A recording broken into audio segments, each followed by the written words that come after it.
Hello বন্ধুরা, আসসালামু আলাইকুম। কেমন আছেন সব? আশা করি সকলে ভালো আছেন। আজকে ভিডিও হচ্ছে আপনার জিও পেমেন্ট ব্যাংকে আপনি কি আপনার ক্রেডিট কার্ড থেকে পয়সা অ্যাড করবেন। সর্বপ্রথম আপনাকে ব্যাংকিং অপশনে ক্লিক করবেন। ব্যাংকিং অপশন ক্লিক করবেন। দেখতে পাচ্ছেন ব্যাংকিং অপশন ক্লিক করে আপনার যে পিন আছে সেই পিনটা দিবেন। আপনি এখানে সেই পিনটা দিলাম, দেখতে পাচ্ছেন এখানে অ্যাড মানি, এই অ্যাড মানি ক্লিক করবেন।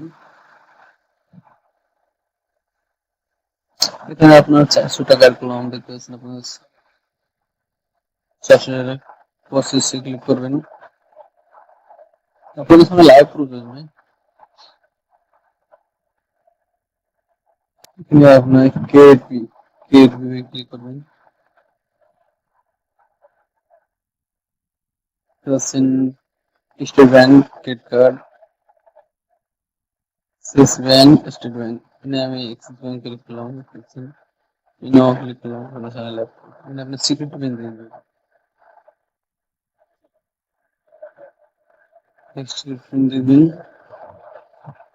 দেখতে পাচ্ছেন আপনার সামনে লাইভ পয়সা ট্রান্সফার হয়ে গেল। ক্রেডিট কার্ডে দেখতে পাচ্ছেন পয়সা কেটে নিয়েছে। আমার সঙ্গে কিছু অলরেডি সাকসেসফুল করছেন। দেখতে পাচ্ছেন 429 টাকা। তাহলে একটু একটা হেল্প করে ভাই, আপনি ভিডিওটা লাইক করবেন, কমেন্ট করবেন, শেয়ার করবেন। ধন্যবাদ।